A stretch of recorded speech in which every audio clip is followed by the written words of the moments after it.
Hello friends. चलिए आज की क्लास शुरू करते हैं। आज की क्लास एक वैल्यू एडिशन क्लास है। काफ़ी सारी चीज़ों पर आज बात होनी है, तो मैं वन बाय वन करके बता दे रहा हूँ कि सबसे पहले आज की क्लास में क्या होने जा रहा है उस पर बात करेंगे। फिर हम आगे का जो जीएस रिवॉल्यूशन पर रिवीजन प्रोग्राम चलेगा उस पर बात करेंगे। एग्जाम का एक नोटिफिकेशन आया है कल, ठीक है, एजेंसी के चयन को लेकर, उस पर बात करेंगे क्योंकि कल से बहुत सारे मैसेज आ रहे थे। ये क्लास आपकी 30 तारीख या उसके बाद आने वाली थी, लेकिन कल से जो मैसेज आ रहे हैं फिर मैंने सोचा कि चलिए क्लास भी आ जाएगी और इस पर भी बात कर लेंगे, तो इस पर बात करेंगे। और ये एग्जाम का जो नोटिफिकेशन आया है एजेंसी वाला, स्टूडेंट के हाथ में अब क्या है उस पर बात करेंगे, तो सारी चीज़ों पर डिटेल में बात करेंगे। सबसे पहले आज की क्लास में क्या होने जा रहा है, देखो, ये सारी चीज़ें कराई जा चुकी हैं जितनी भी आपके काम की थी, लेकिन स्टूडेंट बहुत ज़्यादा परेशान हो रहे थे क्योंकि बहुत सारे कोचिंग वाले हैं, उनको कुछ भी मिल जाता है तो वो कर देते हैं। तो आपके में एक टॉपिक है कि प्राचीन काल में जो स्थानीय स्वशासन व्यवस्थाएं हैं उनकी है, ठीक है।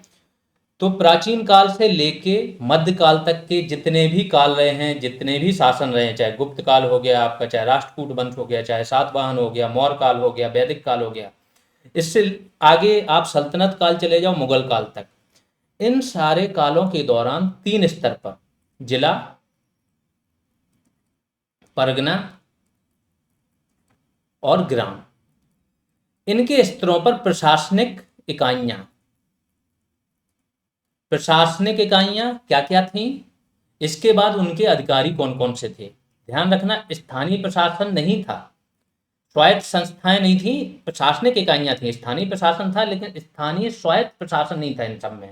चोल काल में एक काफी ज्यादा था, तो उस पर भी बात करेंगे क्योंकि स्टूडेंटों को चाहिए था कि सर थोड़ा सा ऐड और कराया जाए, तो हम काफ़ी डिटेल में एक क्लास लेके आए। देखिए इसमें बहुत सारी चीज़ें हैं, हर शासन काल के दौरान क्या है क्या नहीं, लोगों को तो यहाँ तक डाउट थे कि ग्रामिक कहाँ होता है, ग्रामीणी कहाँ होता है, तो सबके बारे में बात करेंगे, ठीक है।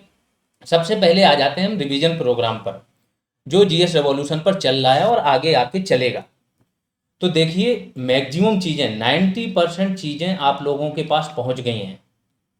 90% जो क्वेश्चन होंगे, जो चीज़ें अब तक हो चुकी हैं उन्हीं में से आएंगे। इस बात पे आप लोगों को भरोसा करना होगा, तभी आपका काम होगा, ठीक। जो कुछ एक चीज़ें बची हैं जहाँ पे काम होना है, समय के साथ साथ आता रहेगा। जैसे यूपी स्पेशल में कुछ लोगों को लग रहा था कि सर थोड़ा बहुत कम है, थोड़ा और ऐड किया जाए। जो हमने टेस्ट दिए, जब यूपी स्पेशल पर टेस्ट आए तो अब सारे स्टूडेंट बोल रहे हैं सर इससे तो अब कहीं से भी क्वेश्चन आ जाए यहाँ से हो जाएगा। जब आप टेस्ट मिलाते हो, क्लास नोट मिलाते हो, सारा कवर हो गया। पंचायती राज में टेस्ट प्लस जो आपका क्लास नोट है, कहीं कुछ रह ही नहीं गया पंचायती राज प्लस स्कीम्स में। अब जो थोड़ा बहुत काम होना है वो होना है कंप्यूटर में, तो कंप्यूटर पर भी एक दो टेस्ट आ जाएंगे। ये सारी चीज़ें जितनी भी नई टेक्नोलॉजी है, चाहे वो आपका साइबर सिक्योरिटी से क्वेश्चन आ रहे हो, चाहे इंटरनेट से आ रहे हो, चाहे ईमेल से आ रहे हो, सोशल मीडिया से आ रहे हो, वो सारी चीज़ें नई चीज़ें आ जाएंगी और जो पुराने में ऐड ऑन करना है वो टेस्ट में आपका आ जाएगा। तो रिवीजन प्रोग्राम में क्या चल रहा है वो समझ लो। जो टेस्ट सीरीज बैच है उसमें 5 टेस्ट प्लस 12 टेस्ट अब तक हो चुके हैं, 13वां टेस्ट होगा। तो टोटल 18 टेस्ट, 100 क्वेश्चन के, और एक एक क्वेश्चन ऐसा है कि एक क्वेश्चन से कम 4 से 5 लाइन के आपके ऑप्शन बनते हैं, फुल ऑन वो कवर कराता है आपका। ये टेस्ट आपके ऐसे चलते रहेंगे, साथ में जो पुराने टेस्ट हो चुके हैं, तो जैसे संडे को एक टेस्ट होता है वो चलेगा आपका। अब जो पुराने हो चुके हैं सप्ताह में 2 दिन उन्हें फिर से रिपीट किया जाएगा, तो वो 2 दिन वो चलेंगे और संडे को नया टेस्ट होगा। ये प्रोग्राम ऐसे चलेगा क्योंकि अब हमारा मकसद है जो चीज़ें आप पढ़ चुके हो, कर चुके हो, उसको कम से कम 2-3 बार रिवाइज करा दिया जाए, हर एक चीज़ आपको याद हो जाए। तो टेस्ट दोबारा चलेंगे। क्विज ऑलरेडी आपका जो टेस्ट सीरीज बैच है उसमें चल रही है, पर डे कम से कम 100 क्विज का एक क्विज फॉर्मेट में टेस्ट होता है। बहुत अच्छी क्विज हैं, उन स्टूडेंटों ने बनाई हैं जो बहुत सारे टेस्ट में अच्छे मार्क्स ला रहे थे, सुपर ग्रुप के स्टूडेंट थे, टेस्ट सीरीज बैच के थे, उन्होंने पर डे टॉपिक के हिसाब से बनाई हैं, वही क्विज आपको दी जा रही हैं। तो ये क्विज चलती रहेंगी, इनको बार बार ऐसे ही रिपीट किया जाएगा। 20 से 25 क्विज बनेंगी टोटल। क्विज में क्या क्या है, पंचायती राज पूरा है, स्कीम्स आपकी पूरी हैं और कंप्यूटर। यूपी स्पेशल में मैंने बता ही दिया कि यूपी स्पेशल आपका जो फुल टेस्ट है उसमें पूरी तरह से कवर हो गया, एक टेस्ट और आना है वो आपका कवर हो जाएगा। तो रिवीजन प्रोग्राम में क्विज प्लस जो आपके टेस्ट हुए फुल टेस्ट, वो रिपीट होते रहेंगे और संडे को एक टेस्ट जो आपका न्यू आ रहा है वो संडे को आएगा। इस तरीके से रिवीजन प्रोग्राम आपका आगे चलेगा। अब आते हैं एग्जाम डेट पर। कल एक नोटिफिकेशन आया कि जो एजेंसी चयन के लिए टेंडर निकाले गए थे, कोई भी उपयुक्त नहीं पाई गई और टेंडर कैंसिल कर दिए। सेम टेंडर इन्होंने 2 महीने 3 महीने पहले निकाले थे, उसको भी कैंसिल कर दिया। एक बार ये टेंडर निकालते हैं तो 1.5 से 2 महीने खा जाते हैं। एक टेंडर की डेट होती है, फिर बिडिंग करने की होती है, ओपनिंग की होती है, वो सारी चीज़ें। अब स्टूडेंट सारे परेशान हैं कि जब ये एजेंसी ही नहीं इन्हें मिल रही तो ये एग्जाम कैसे कराएंगे। योगी जी तो बोलते हैं कि हमको 40,000 नई नौकरी देनी है विदिन 6 मंथ, है ना। बराबर दिखावा हो रहा है कि इतनी नौकरी दी जा रही, उतनी दी जा रही, लेकिन असलियत ये है कि लास्ट 1 ईयर से यूपी में कोई एग्जाम ही नहीं हुआ। पूरे 1 साल से तो भर्तियां हो कहाँ से रही, दिखाई कौन सी जा रही, जो पुरानी है, 3 साल पुरानी, 4 साल पुरानी। यूपी जो पूरे देश की 1/6 पॉपुलेशन है यूपी में, तो 1/6 युवा पॉपुलेशन भी है। सबसे ज़्यादा कॉलेज यहाँ पर है, सबसे ज़्यादा कॉलेज में एनरोलमेंट यूपी का आता है, तो वो कॉलेज करने के बाद नौकरी की आशा करते हैं। क्योंकि जो आपका उत्तर भारत है, यहाँ का माहौल ऐसा है कि गवर्नमेंट जॉब को ही जॉब माना जाता है, चाहे वो समाज हो चाहे परिवार हो। तो प्राइवेट जॉब कोई कर रहा है उसे जॉब नहीं माना जाता, सेटिस्फैक्शन नहीं मिलता है। तो यहाँ का रोजगार का मतलब होता है गवर्नमेंट जॉब। गवर्नमेंट दिखा रही कि बेरोजगारी दर बिल्कुल कम है और लास्ट 1 ईयर में कोई एग्जाम हुआ नहीं है। ठीक है, समझना, इसको पूरी क्रोनोलॉजी समझा रहा हूं कि बेरोजगारी दर कैसे मापी जाती है। आप लोगों को पता है, एक निकलता है करंट डेली स्टेटस, सीडीएस। अगर एक दिन में, जिस दिन सर्वे हुआ उस दिन आपको 1 घंटे का भी जॉब नहीं मिला, 1 आवर का, तो आपको माना जाएगा उस दिन आप बेरोजगार रहे। 1 आवर का मिल गया तो आपको हाफ रोजगार मिल गया, 1 से 4 आवर तक। 4 से 8 का मिल गया तो फुल रोजगार, ऐसे। दूसरा होता है करंट वीकली स्टेटस, साप्ताहिक बेरोजगारी दर मापी जाती है। तीसरा होता है यूजुअल प्रिंसिपल स्टेटस, और चौथा होता है यूजुअल प्रिंसिपल सब्सिडरी स्टेटस। ये 1 ईयर का होता है कि 1 ईयर में आपको अगर 6 मंथ तक जॉब ना मिली, 6 मंथ तक आप कार्यरत नहीं हो, तो आपको बेरोजगार माना जाएगा। यहां पर 1 मंथ भी मिल गया तो आपको रोजगार में मान लिया जाए, हाँ रोजगार मिला। तो 1 ईयर मैक्सिमम मापन होता है बेरोजगारी दर का। इस 1 ईयर में कोई एग्जाम ही नहीं हुआ, और जब कोई व्यक्ति चाहता है कि उसे रोजगार कब मिलेगा, गवर्नमेंट जॉब मिलेगी, उसके लिए वो जिंदगी खपा रहा है। जो सबसे ज्यादा क्रिएटिव उसके वर्ष हैं, 22 साल से लेके 30 साल के बीच के, वो यहां खपा दे रहा है। घर वाले अपनी सारी इच्छाएं रोक के उसको पैसा दे रहे हैं, सारे काम रोक के। मैक्सिमम लोग वो हैं लोअर मिडिल क्लास वाले, जिनके घर पे 10 से 15 हज़ार रुपए अगर कहीं जा रहे हैं तो घर के और सारे काम रुक जा रहे हैं। वो लोग यहाँ पे हैं, वो साल दर साल देख रहे हैं। और 1 साल में अगर आपने कोई भी जॉब नहीं दी, कोई भी एग्जाम ही नहीं लिया, तो जॉब कहाँ से दोगे। इसका मतलब है 100% बेरोजगारी दर है, जो यहाँ के लोगों की मानसिकता है। अगर वो देखो तो ये हर परिवार की मानसिकता है कि गवर्नमेंट जॉब नहीं है तो जॉब नहीं है। प्राइवेट जॉब में 1 लाख रुपए क्यों नहीं कमा रहे, उसे जॉब नहीं माना जाता, सेटिस्फैक्शन नहीं मिलता। इतनी सारी रिपोर्ट्स आ रही हैं कि प्राइवेट जॉब में जॉब सेटिस्फैक्शन है ही नहीं, जो कर रहे हैं उनको भी नहीं है। तो ये गवर्नमेंट सोच क्या रही है, ये समझ में नहीं आ रहा। ये बोल रही है, बड़ी बड़ी बातें कर रही है, लेकिन बेरोजगारी दर अगर देखो, और स्टूडेंट के आंकड़ों पे आ जाते हैं, हर साल 50 लाख नए स्टूडेंट ग्रेजुएट होते हैं यूपी में। ये आंकड़ा है, 50 लाख ग्रेजुएशन।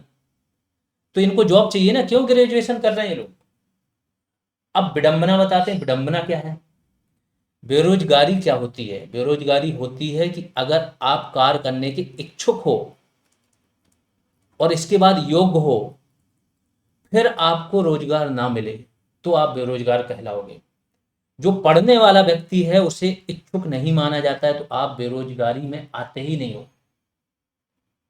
गवर्नमेंट मान लेते ये तो उच्च शिक्षा ले रहे हैं, लेकिन आप उच्च शिक्षा ले रहे हो क्या, कोई स्किल सीख रहे हो क्या। यहाँ पर रट रहे हो, केवल जीके रट रहे हो, लूसेंट रट रहे हो, चीजें रट रहे हो, इसके बाद भी गवर्नमेंट को कुछ समझ में नहीं आ रहा है। गवर्नमेंट इन स्टूडेंटों को मान लेती है कि ये तो बेरोजगारी में, मतलब श्रम शक्ति में आते ही नहीं। आप पढ़ किस लिए रहे हो, रोजगार के लिए। हालांकि होना क्या चाहिए था, आपने जैसे ही ग्रेजुएशन किया आपका एक इंटरव्यू हो और आपको रोजगार मिलना चाहिए मेरिट के आधार पर, इंटरव्यू ले लो या तुरंत 1 महीने के अंदर जो भी चरण हो आपके वो सारी चीज़ें ले लो, एग्जाम दो। तो ये सारी विडंबनाएं हैं।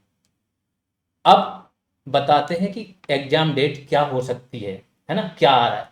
देखो आयोग के अंदर से 2 3 4 महीने से ये चीज़ आ रही है कि नवंबर दिसंबर में हम एग्जाम शुरू करा देंगे नवंबर में, और एग्जाम युद्ध स्तर पर लेंगे हम। ये इन्होंने बोला है कि युद्ध स्तर पर हम एग्जामिनेशन कराएंगे। अब चूंकि तुम्हें एजेंसी नहीं मिली, तुम कौन से स्तर पे कराओगे, ये भी हो सकता है। तो एजेंसी का चयन नहीं हुआ, ये न्यूज़ तो आयोग के पास तो 5 दिन पहले आ गई थी, 6 दिन पहले 20 तारीख को, कि कोई भी उपयुक्त नहीं पाया गया। कल या परसों एक स्टूडेंट गया था, ठीक ठाक आयोग के अंदर थी, पहचान है। तो जब उसने पता किया तो उसको बोला गया कि हम नवंबर दिसंबर में युद्ध स्तर पर कराएंगे। ये जानकारी कल परसों भी आई है। तो आयोग ने कुछ सोच के रखा होगा, गवर्नमेंट ने सोच के रखा होगा। ये बात क्लियर है कि इच्छा शक्ति पर डिपेंड करता है। अगर आयोग चाहेगा तो एग्जाम होना कोई बड़ी चीज़ नहीं है। अगर गवर्नमेंट की इच्छा शक्ति है कि हमें नवंबर और दिसंबर में एग्जाम एकदम 5 6 एग्जाम कराने या 4 कराने, तो वो इसके लिए फिर रातों रात कंपनियां बन जाती हैं, कंडक्टिंग एजेंसी बन जाती है, खड़ी कर दी जाती है। पुरानी जितनी इनके पास सबका डेटा होता है। गुजरात में कौन करा रही है, इनके पास पूरा डेटा, पूरे कॉन्टैक्ट हैं। एमपी में कौन करा रही, पूरा मतलब देश भर की एजेंसियों का कॉन्टैक्ट है। जैसे आप लोगों के पास है ना कि सारी कोचिंग में कौन क्या करा रहा है, टेलीग्राम पे किसका अच्छा चल रहा है, किसकी कंप्यूटर कोचिंग चल रही, सारे कॉन्टैक्ट है ना। इनके पास सारी एजेंसी, एग्जाम कंडक्टिंग एजेंसियों का परिचय है, सब कुछ है। इन्हें सिर्फ इतना करना होगा, एक बजट बढ़ाना होगा और तुरंत एजेंसी चयन हो जाएगी, अगर इनकी इच्छा शक्ति होगी। इच्छा शक्ति नहीं होगी तो बातें होंगी, हर 2 महीने के लिए टाला जाएगा चीज़ें, और कुछ काम नहीं होगा। अब आ जाते हैं स्टूडेंट क्या कर सकते हैं, ये मेन है। देखो थोड़े से एग्जाम्पल देता हूँ। आर ओ वालों का पेपर लीक हुआ, उन्होंने आंदोलन किया, छात्रों ने आंदोलन किया, बारिश में भी खड़े रहे, उन्होंने पेपर कैंसिल करा लिया। यूपी पुलिस वालों का हुआ, वो तो इतने खतरनाक थे, वो पहुंचे नहीं कि सरकार ने तुरंत पेपर कैंसिल करा दिया और बोल दिया 6 मंथ के अंदर ले लेंगे, और एग्जाम ले भी लिया, एजेंसी भी मिल गई, सब कुछ मिल गई। यूपी पीसीएस वालों का भी सेम है, वो लेटर लिखते हैं, वो अपना उनका तरीका अलग है, लेटर लिखते हैं, वो मेल भेजते हैं और उनका काम हो जाता है। अभी भी 2 शिफ्ट में आ रहा था कि 26 या 27 तारीख को 2 शिफ्ट में एग्जाम होगा प्री का। इन लोगों ने सिर्फ लेटर वो भेजे, कोई आंदोलन नहीं किया। और सुनने में आ रहा है कि आयोग इस पर बहुत गंभीरता से विचार हो रहा है और शायद एग्जाम ही टल जाए और एक ही शिफ्ट में हो। इनका भी काम हो जाता है। जो सबसे कमजोर वर्ग है वो है यूपी ट्रिपल एस।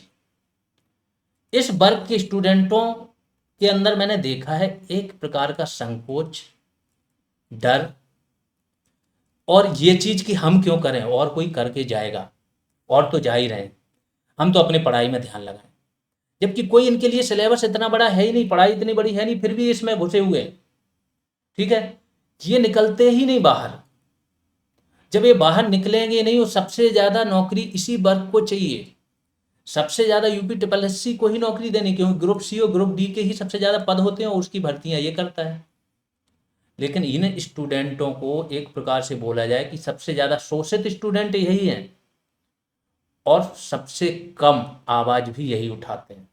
ये जाते ही नहीं, बाहर नहीं निकलते, घर पे पढ़ते रहेंगे, टेलीग्राम पे पर डे बहस करेंगे, दिन के दिन, सुबह शाम। ये मैंने इन स्टूडेंटों में एक चीज और देखी है, ये अपने आसपास भी कुछ गलत हो रहा है उस पर नहीं बोल पाते हैं, अपने साथ के लोगों को नहीं बोल पाते हैं, तो ये कहाँ बोलेंगे, इनकी हिम्मत कहाँ से आएगी। सबसे पहले तो आपको अपने आसपास ही देखना होगा ना, कुछ गलत हो रहा है तो आवाज उठानी सीखनी होगी ना। क्या सिर्फ इसलिए आए हो कि आप बड़े हो गए हो, आपके माँ बाप ने आपको पढ़ा दिया, संघर्ष दिखा दिया, आप बड़े हो गए हो, अब आप कहीं से नौकरी रोजगार का साधन प्राप्त करोगे, शादी हो जाएगी, बच्चे होंगे, उनको पढ़ाओगे, थोड़ा बहुत इधर उधर की चीज़ों में फंसोगे, इसके बाद आप बूढ़े हो जाओगे, वही साइकिल फिर शुरू हो जाएगा। क्या आप इसके लिए आए हो? हर व्यक्ति से मैं पूछना चाह रहा हूँ, क्या जीवन का यही एकमात्र उद्देश्य बचा है, इससे आगे कुछ है कि नहीं है? अगर इससे आगे है तो कुछ एग्जाम्पल देता हूँ। दिल्ली में एक स्थान है लुटियंस दिल्ली। लुटियन ने इसका निर्माण किया था, जितने भी राष्ट्रपति भवन से लेके सुप्रीम कोर्ट वगैरह इसी एरिया में, जितने सचिवालय हैं सारे आईएएस बड़े अधिकारी सारे यहाँ बैठते हैं, सारे मंत्री यहाँ बैठते हैं, सारे जज यहाँ बैठते हैं, जितने भी बड़े आए हो, ये पूरे देश को चला रहे होते हैं लुटियत के लिए। इसका 95% लोगों को देखोगे ना, वही लोग हैं जिनके माँ बाप भी यहीं पे थे, जिनके माँ बाप भी बड़े पदों पे रहे, उन्होंने भी देश चलाया, पीढ़ी दर पीढ़ी ट्रांसफर होती जा रही। और कहने को तो फ्रेश हर जगह क्या होता है, कंपटीशन है, फ्रेश एग्जाम हो रहे हैं, तो देश इतना बड़ा है, बाकी लोग क्यों नहीं इनको रिप्लेस कर पा रहे? कुछ तो होगा ना, क्योंकि एक बार वो उस चीज से निकल चुके हैं, उनकी मानसिकता बड़ी डिफरेंट है, सीधा टारगेटिंग है। जितने भी आप एल एम सिंह भी समिति का पढ़ते हो, अभिषेक मनु सिंह भी उनका लड़का है, कांग्रेस की लीगल समिति का हेड है। हर पार्टी चाहती है इस व्यक्ति को हमारे यहाँ राज्यसभा से हम भेज दें। कपिल सिब्बल के पीछे भीड़ लगी पड़ती है। किसी का भी नाम उठा लो आप, किसी भी व्यक्ति का, काटजू, जस्टिस मार्कंडेय काटजू थे, कैलाशनाथ काटजू उनके डैडी, क्योंकि इनके घर परिवार में किसी व्यक्ति ने ना रिस्क लिया है, मेहनत तो की है अपने लिए, रिस्क भी लिया है किसी टाइम पे, गलत के लिए, जहां गलत हो रहा है उसका विरोध किया, अपना सब कुछ दांव पे लगाया इन लोगों ने, समझ गए? अगर आपका कोई भी व्यक्ति हो जो स्वतंत्रता आंदोलन में, एक थे जमनालाल बजाज, अगर उनका नाम सुना हो ना, जिसने आरएएस का एग्जाम दिया, वो व्यक्ति अरबपति खरबपति था उस टाइम पे, हजारों एकड़ जमीन उसकी, सोना चांदी उसने दान में दे दिया कांग्रेस को कि हमें स्वतंत्रता। गिरफ्तार हो रहा है कई बार, सब चीज मिट गई। ये हिम्मत इन लोगों में कहां से आई? नॉर्मल सा समझो, अपने लिए आवाज गलत हो रहा है उसके लिए आवाज उठाना। आप लोग इतना नहीं देख पा रहे हो, आप लोग इतना सोच रहे हो कि आप घर से निकलोगे आपकी पढ़ाई डिस्टर्ब होगी, कुछ पैसे खर्च हो जाएंगे, आसपास कुछ होता है संकोच बस बोलते नहीं हमारा क्या जा रहा है, हमारा ऐसा ना हो मेंटली हम डिस्टर्ब हो जाए। अरे कोई चीज का विरोध करोगे मेंटली डिस्टर्ब होगे, बिल्कुल सही बात है। 2-3 दिन हो सकता है पढ़ाई ना हो, बट ये त्याग बनता है, ये काम करना ही पड़ेगा। हर व्यक्ति को जीवन के कुछ क्षण हर चीज के लिए रखने पड़ेंगे। हर व्यक्ति डिस्टर्ब होता है, बड़े से बड़ा व्यक्ति होता है वो डिस्टर्ब होता है, जब कोई गलत हो रहा है उसको विरोध करे तो उसके खिलाफ भी रिएक्शन आएगा, वो डिस्टर्ब होगा, बट उससे फर्क नहीं पड़ता, वो समय भी दो, ये भी आपकी सामाजिक जिम्मेदारी बनती है। सेम यही इसका है कि आप अपने लिए कब से साल भर से इंतजार कर रहे हो, चीजें हो रही हैं, हिल ही नहीं रहे हो, कोई 5-6-10 लड़के जाते हैं वहां पे, फिर भाग आते हैं और बोलते हो कि आपने बहुत कुछ कर लिया। अरे एक जॉब पा जाओगे अगर 30,000 40,000 की, 40-50,000 ऊपरी कमा लोगे, क्या ही जिंदगी में कर लोगे, मुझे इतना बता दो। किन के लिए जोड़ के चले जाओगे, क्या व्यवस्थाएं बना लो? कुछ सिद्धांत बनाओ लाइफ में, कुछ अपना विकास करो, ध्यान रखो। ये नहीं है जो स्टेज पे आप जाना चाह रहे हो उसमें आपके कितना भी करके जाओगे, आपकी अगली पीढ़ी को संघर्ष करना ही पड़ेगा। सोच थोड़ी बड़ी रखो। अगर यहाँ पे देखना है कि हाँ पावर क्या होती है, वकीलों के पास जाओ, सुप्रीम कोर्ट के जो वकील हैं किसी की इज्जत नहीं करते, किसी की, चाहे वो मुख्य सचिव बना रहा है, चाहे डीजीपी बना रहा है, चाहे जो ऐसे बैठा दे। जजों की इज्जत नहीं करते हैं, जज को टोकते टोकते इतना परेशान कर देते हैं जज वो, क्योंकि उनके घर परिवार ने एक्स्ट्रा ऑर्डनरी काम किए, आज भी वो अपने सिद्धांत पर रहते हैं। प्रशांत भूषण हैं, एक सेकंड में वो पार्टी निकाला गया, नहीं ज्वाइन की उसने, कोई नई पार्टी, कांग्रेस वगैरह तो बैठे हैं कि ये व्यक्ति ज्वाइन कर ले हमें, केवल हम इसको बना देंगे, राज्यसभा भेज देंगे। नहीं, बैठा है अपना काम कर रहा है, अपने संस्थान बना के, बहुत बेइज्जती सहन करता है ये व्यक्ति, लेकिन सिद्धांत है कुछ, जबकि इनके डैडी शांति भूषण कानून मंत्री रहे हैं। तो जैसे मैं बता रहा हूँ कि हर एक व्यक्ति त्याग करता है एक लेवल पे, और गलत का विरोध करता है, सही के लिए खड़ा होता है, अपने सिद्धांत रहते हैं, मेहनत तो करनी ही करनी है। जब ये सारी चीजें करते हैं तो कुछ इतना बड़ा कर जाते हो कि आपकी आने वाली पीढ़ियां फिर वहां से ऊपर ही ग्रो करती हैं। वो ऐसा नहीं होता है कि एक झटका लगा फिर गरीबी रेखा से नीचे आ गए। तो थोड़ा सा जिंदगी का समय अपने लिए लड़ने के लिए भी रखो, अपने लिए आवाज उठाने के लिए भी रखो। ये इसलिए मैसेज है क्योंकि बहुत टाइम से बहुत सारे स्टूडेंट लगातार बोल रहे हैं कि सर इसके लिए कुछ बोलिए, जाइए। 4 अक्टूबर को कुछ स्टूडेंट प्लान कर रहे हैं, जो लोग जहाँ से हों जाइए, अपने तरीके से शांतिपूर्ण तरीके से सरकार तक आवाज़ पहुँचाइए। जो भी और माध्यम हो, पत्र हो, ईमेल हो, लिखिए कि ये क्या है, आप बातें तो ऐसी कर रहे हो, लास्ट 1 साल में कौन सा एग्जाम ले लिया, जब एग्जाम नहीं लिया तो साल भर में कौन सा आपने रोजगार दे दिया, ये बातें पूछो, ठीक है? और भी चीज़ें, ऐसा नहीं केवल एक चीज़, आपके आसपास कहीं पे भी कुछ गलत हो रहा है, गलत है तो वो आपका सगा भी कर रहा है तो विरोध करो। ये बात हमेशा के लिए बना लो, कुछ होने चाहिए उद्देश्य, कुछ मूल्य होने चाहिए अपने, ठीक है? तो ये इसलिए था कि आप लोग अपने लिए आवाज उठाओ, घर पे मत बैठे रहो, ये मत सोचो किसको खुश करने पड़े हो, किसका पेट भरने का इतना लाले पड़े हुए हैं कि कोई को खाना नहीं मिल रहा आपके यहाँ, और आप नहीं रहोगे, आपका कोई दिक्कत हो जाएगा तो वो भूखे मर जाएंगे, और आप कुछ कमाने लगोगे, कुछ करने लगोगे तो उनको आप तारण कर दोगे क्या? सबको अपने काम करने होते हैं, बस काम उसी का दिखता है कि किसने सही चीज के लिए सही समय पे कदम उठाया। इसको ध्यान रखना, है ना। अब आ जाते हैं अपने टॉपिक पर, आई थिंक काफ़ी हो गया। 4 अक्टूबर को प्लान कर लो, या जब भी आगे प्लान करना है जाओ, क्योंकि अभी अंधेरा दिख रहा है, कहीं दिख नहीं रहा है एग्जाम की पॉसिबिलिटी। जो भी माध्यम मिले, मोदी जी तक कोई माध्यम खोजो कि यहाँ की बात, यूपी का जो स्टेटस है मोदी जी तक पहुंचा सको, मेल के माध्यम से, पत्र के माध्यम से। ये हो रहा है यहाँ पर, 1 साल से कोई एग्जाम नहीं दे रहे हैं, बातें बड़ी बड़ी बनाई जा रही हैं, हम लोग मेंटली परेशान हो गए हैं, साल भर से खर्चा घर वाले दे रहे हैं, एज निकली जा रही, सारी चीज़ें हो रही। कोई माध्यम खोजो, उस पर काम करो। दिन भर चैटिंग में, टेलीग्राम पर इसने वो दे दिया, ये बहुत अच्छा कर रहा है, वो बहुत अच्छा कर रहा है, कुछ नहीं है। आपस में कंपटीशन, छोटी छोटी चीज़ों में एक दूसरे से जल रहे हो, छोटी छोटी चीज़ों में एक दूसरे के लिए गड्ढे खोदे पड़े हो, है ना। कुछ नहीं रखा है इसमें, एक दूसरे को गिराओगे वहीं रह जाओगे। जो शासन करने वाले लोग हैं ना, वो हमेशा शासन करें। थोड़ा ऊपर जाना है, एक दूसरे को सपोर्ट करो, जहाँ हेल्प हो सकती है हेल्प करो। और ये कोई स्टेज नहीं है कि यूपी ट्रिपल एस सी का जॉब ले लिया तो उद्धार हो गया। ये सिर्फ एक क्या है, चरण है आगे बढ़ने का, कि मानसिक संतुष्टि मिले हो, कुछ बड़ा करो, जो भी लोग कर सकते हैं बड़ा करो, बड़ी सोच रखो। चलो आते हैं अब प्रशासनिक संस्थाएं। प्रशासन होता क्या है ये समझो, कि प्रशासनिक इकाइयां क्या होती हैं। जब कोई प्रशासन करना होता है तो ऊपर जैसे राज्य होता है, सूबा भी बोल सकते हैं, प्रांत भी बोल सकते हैं, एकता भी बोल सकते हैं। राज्य को डिवाइड कर देते हो किसमें, जिलों में, जिला हो गया। इसको विषय भी बोलते हैं, आहार भी बोलते हैं, सरकार भी बोलते हैं कहीं कहीं, ठीक है। जैसे शेरशाह सूरी का शासन था, वहां पे सरकार बोलते थे। तो विषय, आहार, सरकार, ये सारे शब्द आए तो किससे रिलेटेड है, सिख बोलते हैं इसको, सिख भी कहीं कहीं आया। तो ये जिला हो गया। जिले के नीचे परगना होता है, परगना के नीचे आपका ग्राम प्रशासन, थोड़े बहुत और होते हैं, कहीं पे कुर्रम होता है ना, तो ग्राम प्रशासन। तो ये हो गई इसकी क्या, इकाइयां, प्रशासनिक इकाइयां। अब जिला स्तर पे कौन सा अधिकारी था, इसके बाद परगना स्तर पे कौन सा था, ग्राम स्तर पे। ये सारी चीजें देखेंगे। जैसे जिला को नाडू भी बोलते हैं, साउथ तरफ चले जाओ आप, तो ये बहुत सारे आएंगे शब्द अभी सामने। अभी तो मैंने बता दिया, ऐसे आपको चीजों को समझना है। अब आते हैं, वैदिक काल का हो रहा है, तो वैदिक काल में कौन कौन सी प्रशासनिक संस्थाएं थी। ऋग्वेद में सभा 8 बार, सभा का जिक्र हुआ है। समिति का 9 बार हुआ है। विदत का 122 बार हुआ है, और गढ़ का 46 बार जिक्र हुआ है। गढ़ एक सैनिक इकाई थी, ठीक है। बाकी 3 एक क्या थी, प्रशासनिक या राजनीतिक संस्थाएं थी, पढ़ाई जा चुकी हैं। फिर से थोड़ा जो भी एक्स्ट्रा मिले वो समझ लो। ये कबीलाई संगठन थे, कबीले थे। ऐसा कोई राजतंत्रात्मक ढांचा नहीं था कि नौकरशाही हो, ये वो कबीले बने हुए थे। 150 लोग होते थे, एक व्यक्ति, उसी को राजा बोला जाता था। राजा शब्द नहीं आया था, अब आने लगा ये राजा शब्द। राजतंत्र वगैरह शब्द कब आया, जब महाजनपद बने।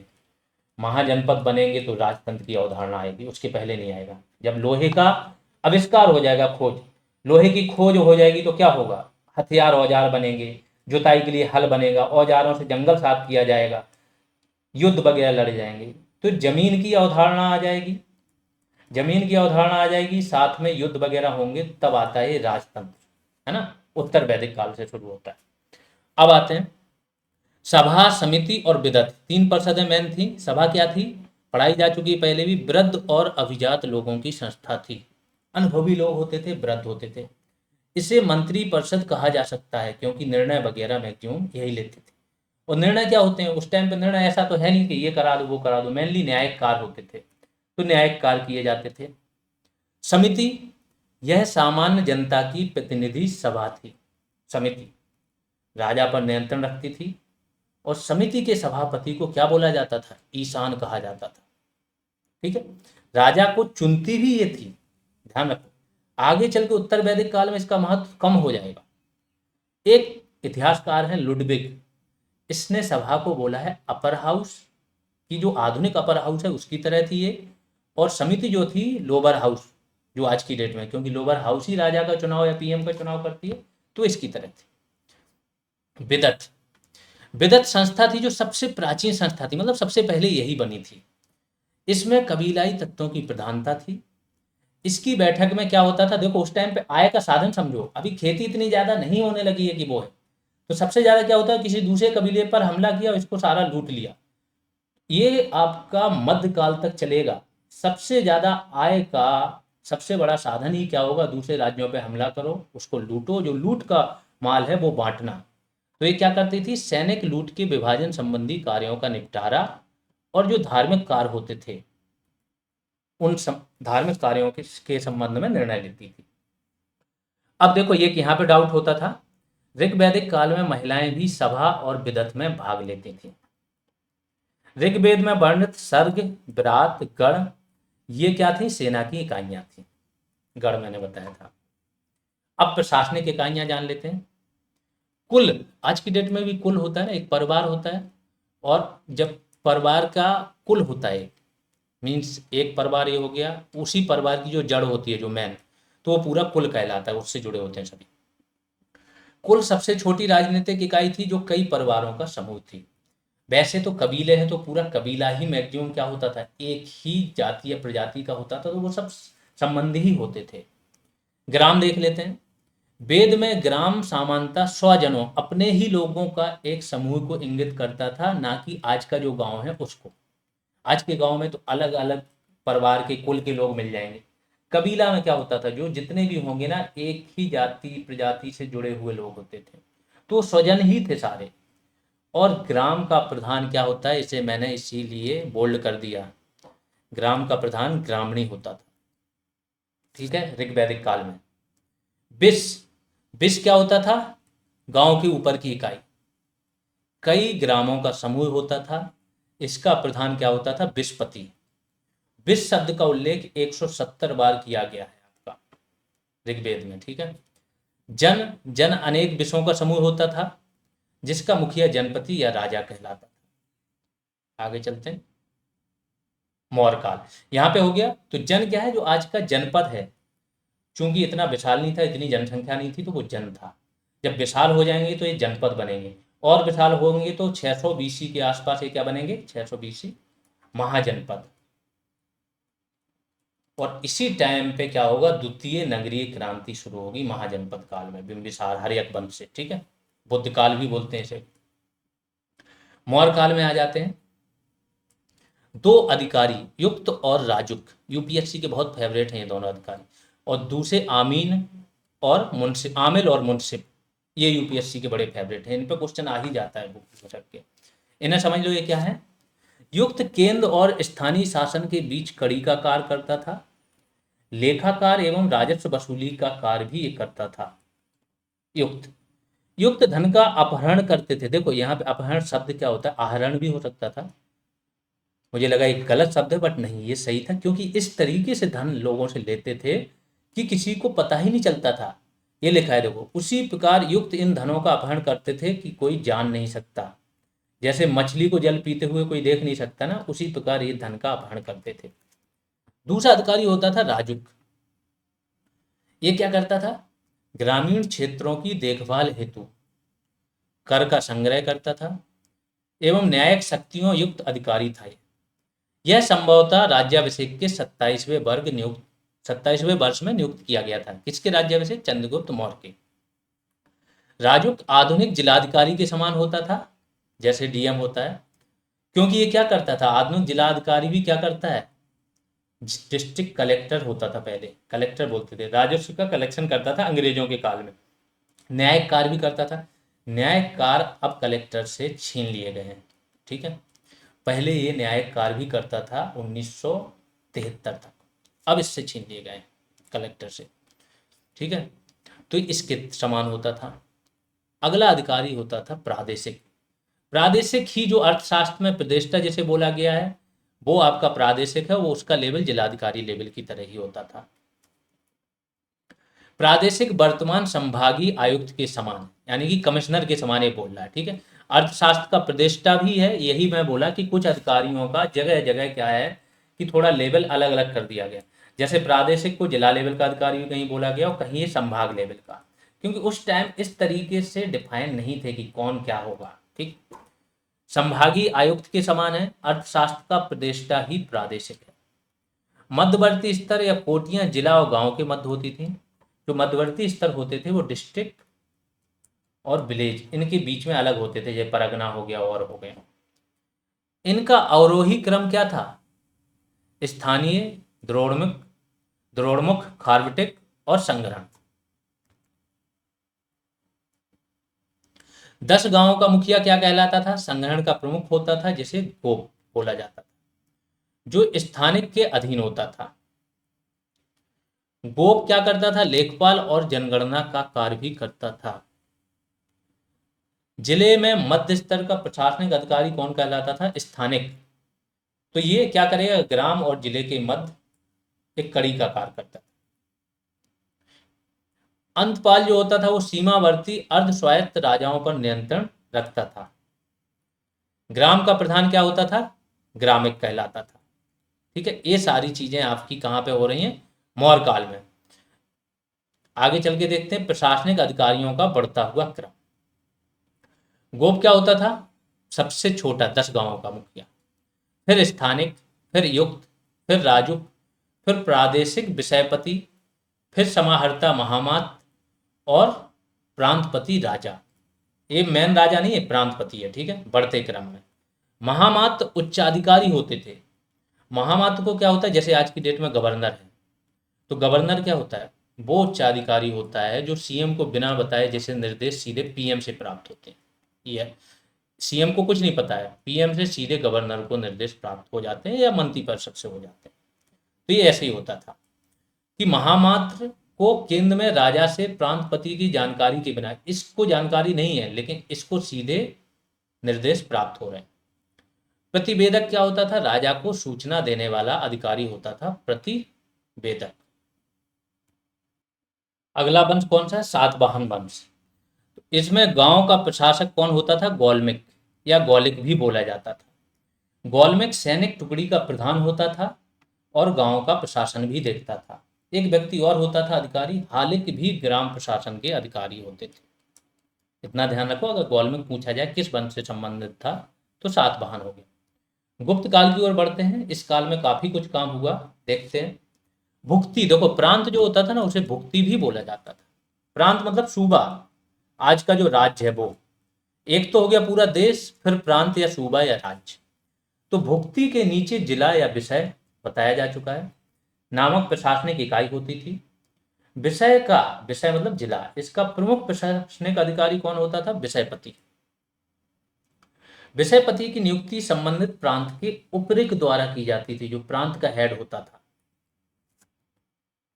कुमारगुप्त का नाम सुना होगा आप लोगों ने, वही व्यक्ति, नालंदा विश्वविद्यालय का निर्माण इसी ने कराया था। ठीक है, इसके दामोदर पुत्र ताम्रपत्र में क्या वर्णित है कि विषयपति जो जिला है, जिला लेवल का हेड है, इसको सलाह देने के लिए एक विषय परिषद होती थी।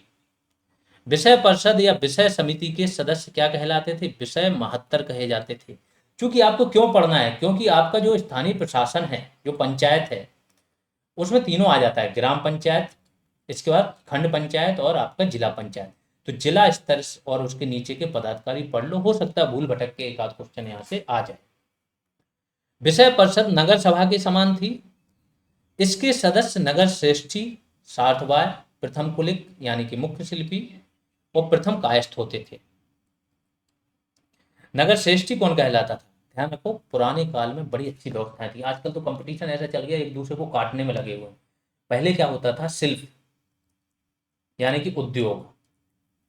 उद्योग ऐसे फैक्ट्री वाले तो होते नहीं थे, तो उसे उद्योग या शिल्प एक ही था। जैसे कोई व्यक्ति मिट्टी का काम कर रहा है तो मिट्टी के बर्तन ये सब बना रहा है, दूसरा व्यक्ति लकड़ी का कर रहा है तो लकड़ी का हो गया, तीसरा व्यक्ति चमड़े का, चौथा धातु का, पांचवा रथ का। तो जो भी व्यक्ति करते थे काम, उनकी एक श्रेणी बनी होती थी। श्रेणी के कुछ हेड होते थे, वो सारे एक परिवार की तरह रहते थे। वो इनके बच्चों को प्रशिक्षित करते थे, लोन देते थे, उनके माल के विक्रय की व्यवस्था कराते थे, उनके नियम थे। कोई भी व्यक्ति इनके नियमों से बाहर भी नहीं जा सकता था। तो श्रेणी हर चीज कंट्रोल करती थी। कभी कभी किसी किसी काल में तो श्रेणियों में कोई भी क्या करता था, कोई भी व्यक्ति, राजा वगैरह भी ज्यादा हस्तक्षेप नहीं करते थे। गुप्त काल में तो यहां तक इन लोगों को अधिकार था कि राज्य के कानून व्यवस्था में इनका दखल था। राज्य को ये लोग बताते थे ऐसा कानून बनाओ, तो बनाने पड़ते थे। श्रेणियों को। तो श्रेणियां क्या थी, व्यवसायिक अलग अलग इकाइयां थी, उनके हेड होते थे। नगर श्रेष्ठी व्यापारी या श्रेणियों का प्रधान को कहते थे, सार्थवाय व्यवसायियों के प्रधान को कहते थे, और प्रथम कायस्थ लिपिकों के प्रमुख को कहते थे। ग्राम प्रशासन देख लेते हैं। विषय के नीचे बीथी होती थी यानी कि तहसील, विषय मैंने बताया जिला होता है। बीथी के नीचे पेट होते थे, पेट या पैट, ये कुछ गांवों के समूह, जैसे गोप होता था 10 गांव का, है ना, तो ये कुछ गांवों के समूह होते थे जिन्हें पेट बोला जाता। पेट का उल्लेख संक्षोभ के खोह अभिलेख में है। प्रशासन की सबसे छोटी इकाई गांव ही हर जगह होगी, तो यहां भी होगी।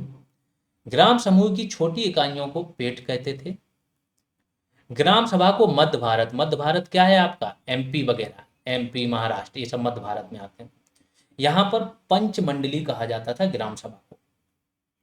ग्राम सभा गांव की सुरक्षा, निर्माण कार्य, राजस्व वसूली और राजकोष को जमा कराना। ये राजस्व वसूली तो करते थे, लेकिन बाकायदा राजा के पास जो इनका खर्चा वो निकाल के राजा के पास भेजा जाता था।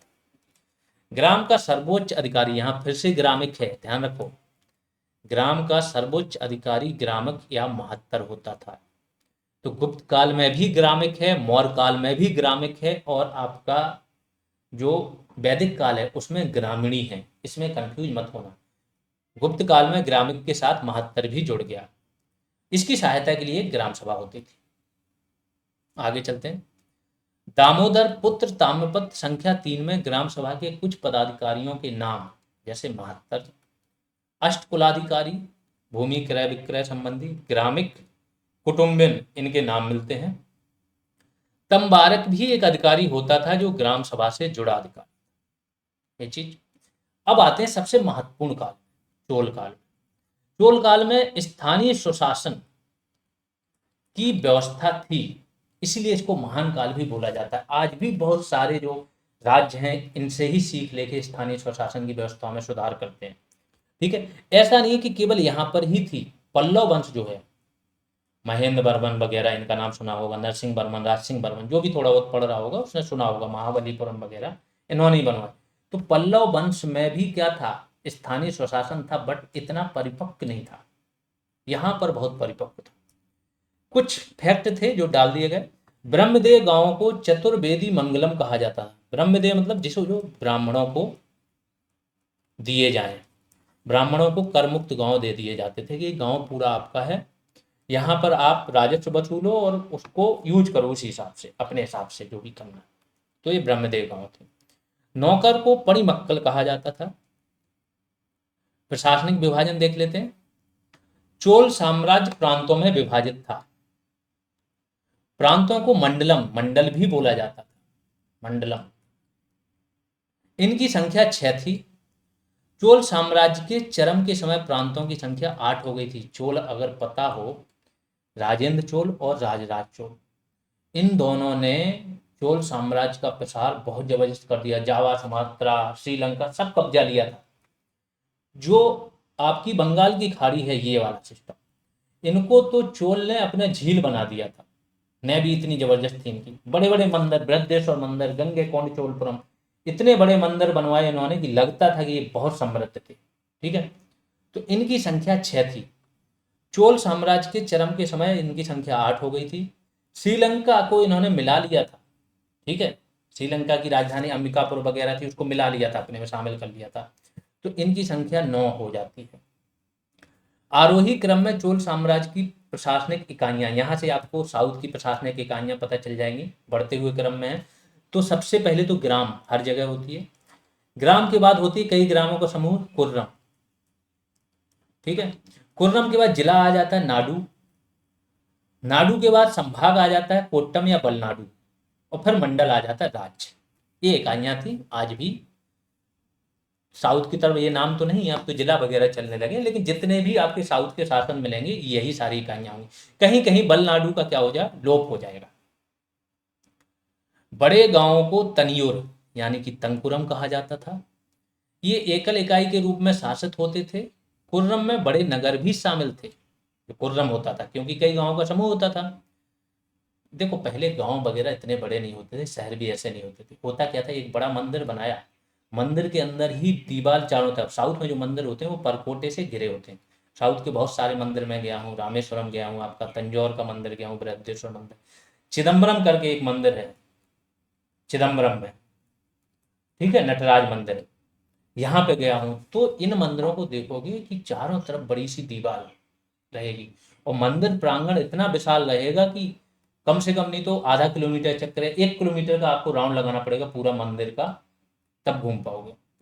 इसी के अंदर मार्केट होते थे, मंदिर के दुकानें होती थी, सारी चीजें, तो मंदिर ही एक प्रकार का शहर हो जाता था।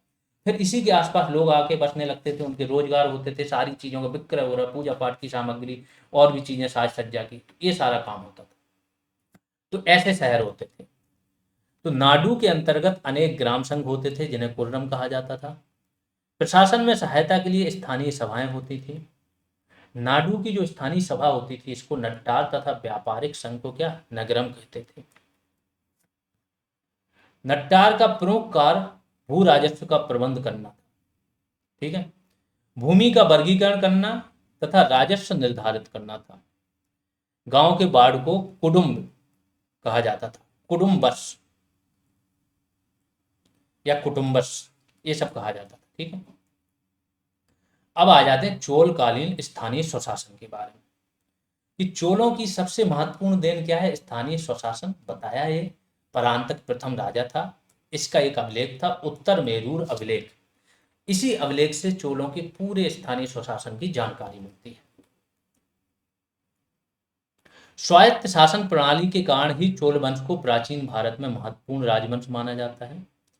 चोल अभिलेखों में 3 प्रकार की सभाओं का उल्लेख मिलता है, ठीक है। कौन कौन है ये सभाएं, जो आपको पहले क्लास कराई गई थी स्टार्टिंग में। देखो स्टार्टिंग में क्या किया जाता है, जो मेन इंपॉर्टेंट चीजें वो आ गई, ठीक है। लास्ट में जब वैल्यू एडिशन होता है तो कुछ ऐड किया जा सकता है, वो करा दिया। पहला टारगेट होता है 80% चीजें कंप्लीट हो, वैल्यू एडिशन के साथ इसको 100 तक ले जाओ। क्योंकि शुरुआत में ही आपको अगर सारा 1000 पेज या 700 पेज पकड़ा दिए जाए, आपको नहीं समझ में आएगा कि पढ़ें क्या। तो शुरुआत में पूरा फाउंडेशन बनाया जाता है, फिर बाद में उसमें जो ऐड करना है वो कराया जाता है। और के बारे में चलते हैं, यह सभी लोगों की सभा थी, मतलब पूरे गांव के जितने भी पुरुष हैं वो शामिल होते थे, महिलाएं नहीं। इसकी कार्यकारिणी समिति को आलूंगड़म कहा जाता था। ये सारी चीजें कराई जा चुकी हैं। सभा या महासभा, यह गांव के वरिष्ठ ब्राह्मणों की सभा थी, ब्राह्मण रहते थे इसमें केवल। इस रूप में यह अग्रहारों, ठीक है, अग्रहार किसे बोला जाता था, ब्राह्मणों को जो दान में दिए गए गांव होते थे वो अग्रहार कहलाते थे, इनकी संस्था थी। तीसरी थी नगरम, यह जो व्यापारिक समुदाय होता था, इनकी प्रशासनिक सभा थी, इसमें केवल व्यापारी भाग लेते थे, ठीक है। बाकी जैसा मैंने बताया, नगर वैसे नहीं होते थे कि शहर अलग है और गांव अलग है। शहर के आसपास ही जो मंदिर है या कोई ऐसे स्थान है वो नगर हो गया, वहां पर मार्केट हो गया। समितियां, स्थानीय प्रशासन समितियों द्वारा संचालित होता था। इन समितियों को वारियम कहते थे। समितियों को क्या बोला जाता था, वारियम। वारियम की सदस्यता के लिए निम्न शर्तों को पूरा करना पड़ता था। मैक्सिमम चीजें आप पढ़ चुके हो, रिवीजन हो जाएगा, कि 35 से 70 वर्ष की आयु हो, 1.5 एकड़ मतलब 1/4 बेली भूमि का मालिक होना चाहिए था, अपनी भूमि पर स्वयं का मकान होना चाहिए था, वैदिक मंत्रों का ज्ञाता हो, तभी वो क्या है इन समितियों का सदस्य बनेगा, क्योंकि ये समितियां ही शासन करती थी, यही निर्णय लेती थी।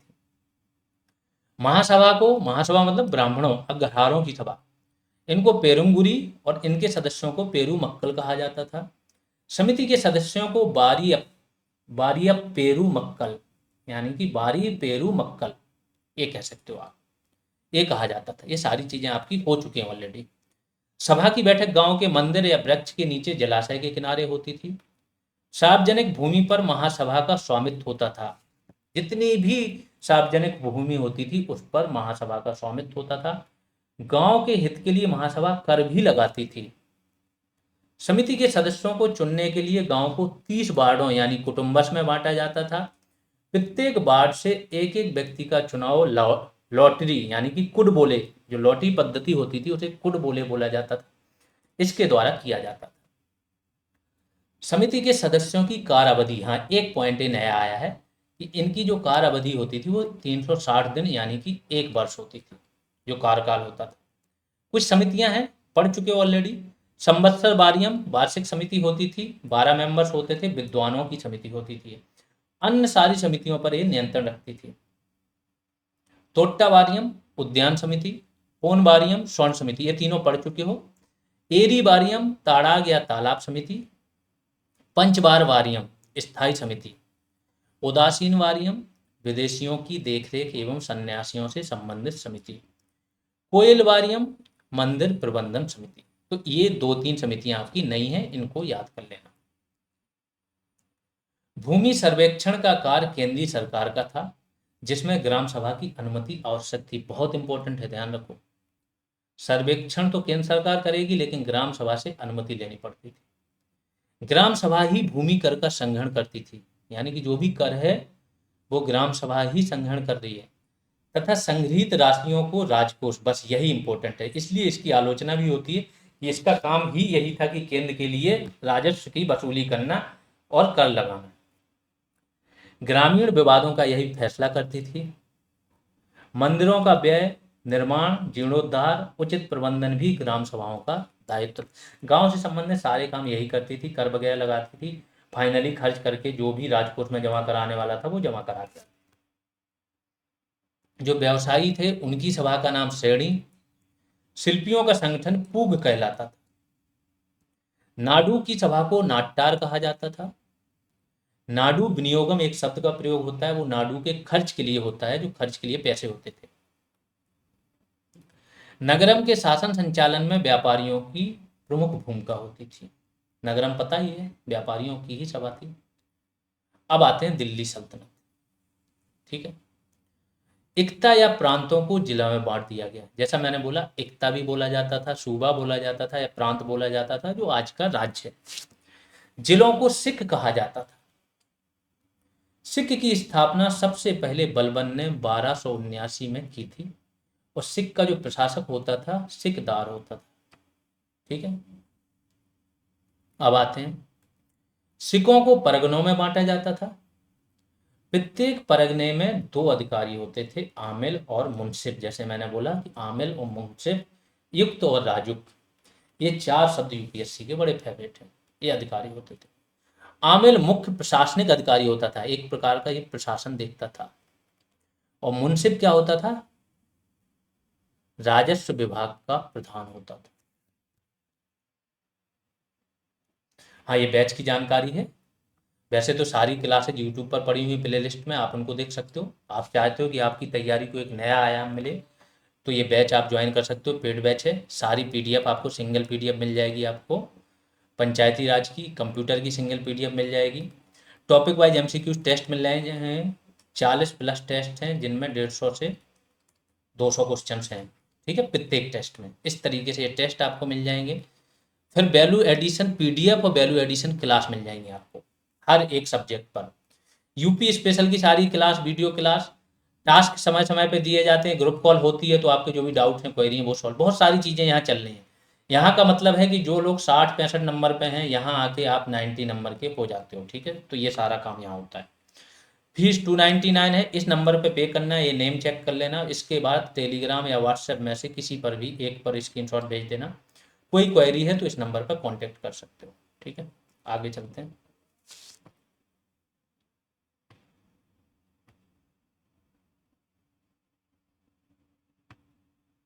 तो शासन की सबसे छोटी इकाई क्या थी? ग्राम थी। वो तो हर जगह होती है, बात ही हो चुकी इसके बारे में। तो गांव के अधिकारी क्या होते थे? चौधरी, खुत या मुकद्दम, इनको बोला जाता था। अभी सबका बताएंगे, ये लिखा है देखो।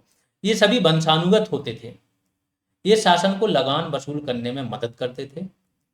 अलाउद्दीन खिलजी ने इन सभी के जो वंशानुगत विशेषाधिकार थे ना, वो सब छीन लिए थे। विशेषाधिकार क्या होते हैं? वसूल कर रहे हैं, इनकी खुद की भूमि पर कोई टैक्स नहीं है, कानून व्यवस्था ये संभालते थे, और भी बहुत सारे अधिकार होते थे।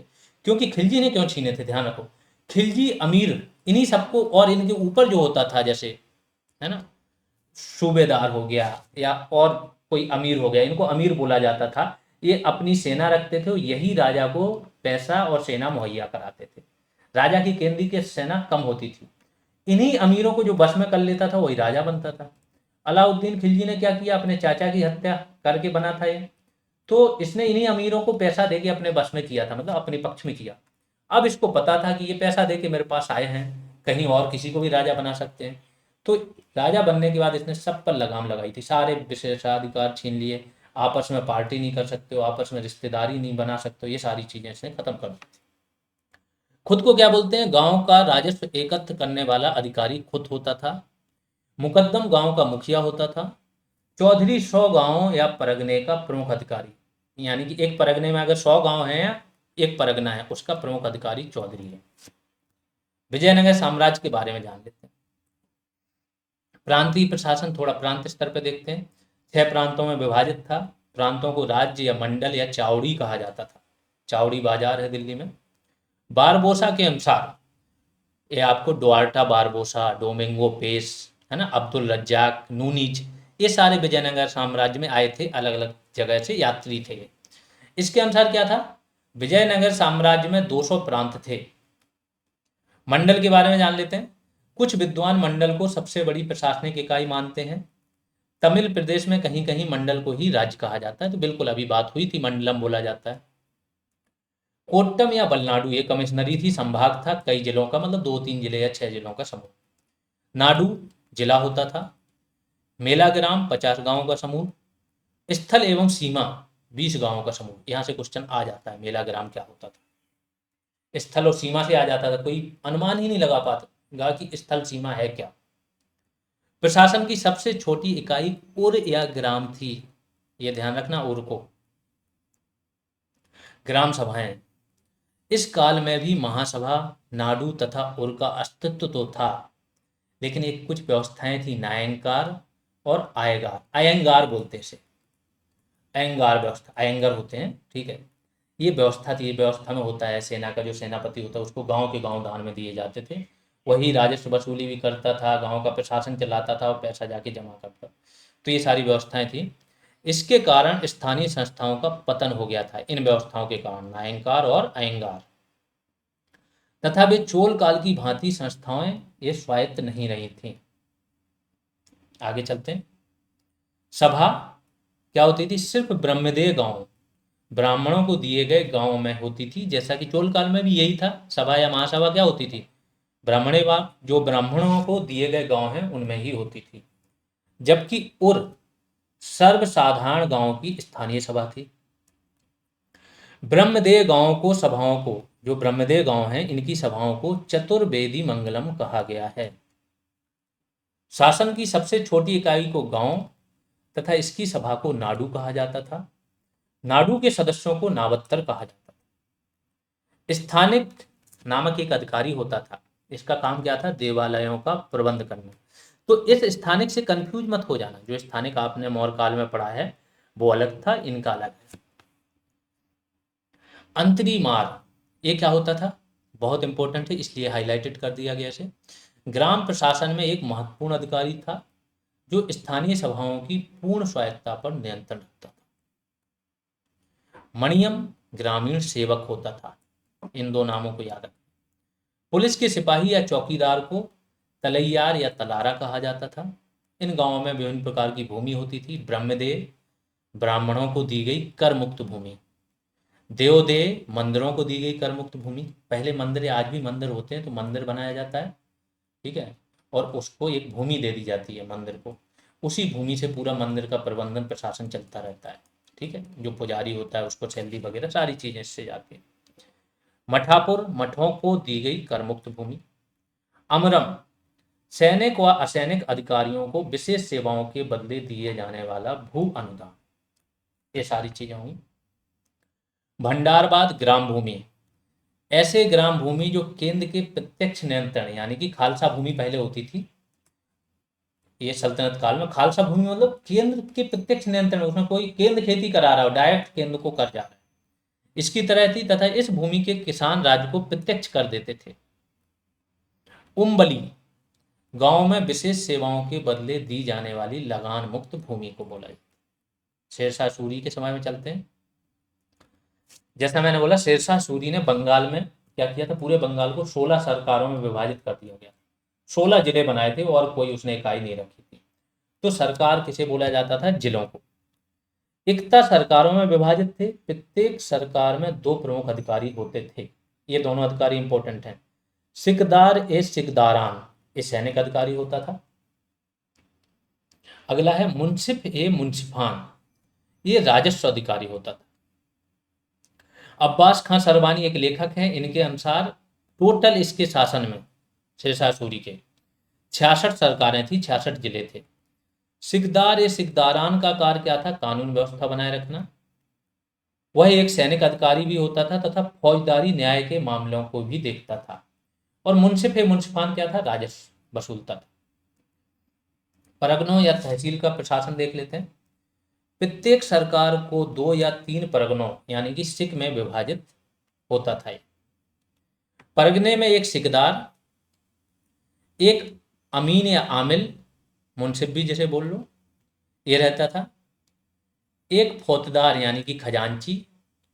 फारसी और हिंदी के 2 कारकुन यानी कि लिपिक होते थे शेरशाह सूरी के समय। अब्बास खां सरवानी के अनुसार शेरशाह के साम्राज्य में ये अतिशयोक्ति हो गई थोड़ा। परगनों की संख्या ये बोला 1,13,000 थी। इतनी तो आज की डेट में भी नहीं है, ठीक है, बट लिखा है, फैक्ट है, तो आपको तो मानना ही पड़ेगा। सिकदार का कार्य शांति व्यवस्था बनाए रखना तथा मुंसिफ का कार्य क्या था? भूमि के नाप जोख तथा लगान वसूली में मदद करना था। मुंसिफ परगने में दीवानी मुकदमों का निर्णय भी करता था। गांव प्रशासन, गांव में चौकीदार होते थे। पटवारी तथा प्रधान, जिसे मुकद्दम भी बोला जाता था, इसकी प्रशासन से चलता था, ठीक है। गांव का पूरा प्रशासन, चौकीदार होता था, वो मेनली खबर वगैरह देना, ये सब चीजें करना। पटवारी और प्रधान की सहायता से टोटल ये पूरा प्रशासन चलता था। हेड होता था प्रधान। शेरशाह ने ग्राम पंचायतों को उचित वैधानिक मान्यता दे रखी थी। अब आ जाते हैं मुगल काल के बाद। इनका सरकार और जिला प्रशासन देख लेते हैं पहले। फौजदार होता था एक अधिकारी। मुगल काल में सरकार का जो, सरकार मतलब जिला, इसका जो मुख्य प्रशासक होता था वो फौजदार था। सरकार में कानून व्यवस्था बनाए रखना इसकी जिम्मेदारी थी। राजस्व उगाही, राजस्व उगाही कौन करता था? अमलगुजार, तो इसकी मदद करना भी इसका काम था फौजदार का। अमलगुजार जान लेते हैं। यह जिले का राजस्व वसूली का कार्य करता था तथा खालसा भूमि का राजस्व भी वसूल करता था। खालसा भूमि मैंने बताई डायरेक्ट केंद्र के नियंत्रण में होती थी। जैसे जागीर भूमि हो गई, तो किसी को जागीर दे दी, किसी एक अमीर को, है ना, किसी सूबेदार को, या जैसे बोलो जमींदार को, इसको दे दी, जागीर दे दी। अब ये क्या करेगा? जागीर से वसूलेगा, अपने खर्चा निकालेगा, जो सेना एना रखी उसका खर्चा निकालेगा, फिर केंद्र को देगा। लेकिन जो खालसा भूमि होती थी वो केंद्र डायरेक्ट किसानों को देती थी, मतलब केंद्र के नाम होती थी, किसान खेती करेंगे और उसका राजस्व सीधा केंद्र के अधिकारी को देंगे, तो ये वसूल करता था। बिक्तची नामक एक अधिकारी होता था। ये अमल गुजार के अधीन क्या था? लिपिक या सचिव था, जो लगान या भूमि संबंधी कागजात तैयार करता था। राजस्व अधिकारियों के संस्थापन का कार्य भी करता था। खजानदार यह जिले का खजांची होता था। प्रत्येक सरकार में एक काजी भी होता था। काजी का काम न्याय करना होता था, ठीक है। काजी औरंगजेब के शासनकाल में जजिया और जकात की वसूली भी करने लगा था, ध्यान रखो। जजिया धार्मिक कर थे ना, ये जजिया जकात, इनकी भी वसूली करता था। परगने का प्रशासन देख लेते हैं। सिकदार, इसका कार्य परगने में शांति व्यवस्था कायम करना, राजस्व वसूली में आमिल की मदद करना। आमिल वही है जो अधिकारी ऊपर था। आमिल क्या होता था? परगने का वित्तीय अधिकारी था, जो किसानों से लगान वसूल करता था। अकबर ने अपने शासनकाल के 18वें वर्ष मतलब 1573 में 1 करोड़ दाम से, दाम मतलब इनका इकाई था, जैसे आज रुपया है ना वैसे ही दाम था, तो इससे अधिक राजस्व वाले परगनों में एक आमिल की नियुक्ति की थी, जिसे किरोड़ी या करोड़ी कहते थे। अकबर ने कुल 122 करोड़ी नियुक्त किए थे, तो समझ लो 182, 122 नहीं, 182 ऐसे परगने थे जो 1 करोड़ से ज्यादा आय दे रहे थे अकबर को। शाहजहां ने प्रत्येक परगने में मालगुजारी के निर्धारण के लिए एक अमीन यानी कि रेवेन्यू एसेसर, इसकी नियुक्ति की थी। फौजदार क्या होता था? यह परगने का खजांची या कोषाध्यक्ष होता था। कानून गो, यह परगने के पटवारियों का अधिकारी था, आज भी यही होता है। कानून गो भूमि संबंधी रिकॉर्ड रखता था। एवं राजस्व जमा करता था। कारकुन कौन होते थे? यह परगने के क्या लिपिक होते थे। अकबर के काल में परगनों के रिकॉर्ड फारसी में लिखे जाते थे। अकबर के काल में परगनों के रिकॉर्ड फारसी में, ये दोबारा रिपीट हो गया। शाहजहां के काल में परगना और सरकारों के बीच एक और इकाई होती थी, इसे क्या कहा जाता था? चकला। ठीक है। इसके अंतर्गत कुछ परगने आते थे। मीन्स सबसे पहले ग्राम, फिर परगना, फिर चकला, फिर जिला होता था। जिला यानी कि सरकार। अमीन, शाहजहां के परगने में जजिया वसूली के लिए अमीन की नियुक्ति की तथा शाहजहां ने परगने में 2 या 2 से अधिक कानूनगो की नियुक्ति शुरू की। पहले एक होता था, फिर इसने 2 या 2 से अधिक कानून। औरंगजेब ने ग्रामीण क्षेत्रों में जजिया वसूली के लिए अमीन की नियुक्ति की थी। ये सारे अधिकारी हैं। ग्राम प्रशासन देख लेते हैं मुगल काल का। गांव के मुखिया को खुद मुकद्दम या चौधरी या पटेल कहा जाता था। गांव को मौजा या मावदा या डीह कहा जाता था। बहुत इंपॉर्टेंट है ये सारे शब्द। गांव में राजस्व वसूली का कार्य पटवारी करता था। कानून और व्यवस्था की जिम्मेदारी किसकी होती थी? मुकद्दम की। यहां पर आपकी आज की क्लास समाप्त होती है। ये टेस्ट सीरीज बैच चल रहा है आपका। यहाँ पर हर संडे को एक टेस्ट होता है। 5 टेस्ट पहले फुल हुए थे, इसके बाद 12 टेस्ट और हो चुके हैं। अगले संडे को, नेक्स्ट मंडे को एक टेस्ट और होगा। ऐसे ही होते चले जाएंगे। तो यहाँ पर और हर एक टेस्ट इतना इंपॉर्टेंट है कि एक टेस्ट आप लगाओगे 60 से 70% तो आपका रिवीजन और तैयारी यहीं से, एक टेस्ट से पूरा रिवीजन हो जाता है 60 से 70%। ठीक है। तो इसको भी आप लोग जाके जीएस रिवॉल्यूशन सर्च करोगे, प्ले स्टोर पर ऐप मिल जाएगा, वहाँ से परचेज कर सकते हो, या जाके टेलीग्राम पे जीएस रिवॉल्यूशन सर्च करोगे तो उस ग्रुप में इसकी लिंक मिल जाएगी। पढ़ते रहिए। जो चीज़ बोली है कि जो अगर एग्ज़ाम डेट नहीं आ रही है, एजेंसी का चयन नहीं हो पा रहा है, तो सरकार तक अपनी बातें पहुंचाओ। जब तक नहीं पहुंचाओगे सरकार उदासीन बनी रहेगी। दूसरी चीज़, हल्का से गट्स लेके आने पड़ेंगे हर व्यक्ति को। सिर्फ ये नहीं देखना पड़ेगा कि क्या है क्या नहीं है, हम क्यों करें, कुछ गलत हो रहा है तो दिख रहे हो, कुछ नहीं कर पा रहे हो, है ना। कुछ हो रहा है गलत, उसके लिए एक स्टैंड लेना सीखो, हर व्यक्ति के लिए है। अभी के लिए इतना ही। धन्यवाद।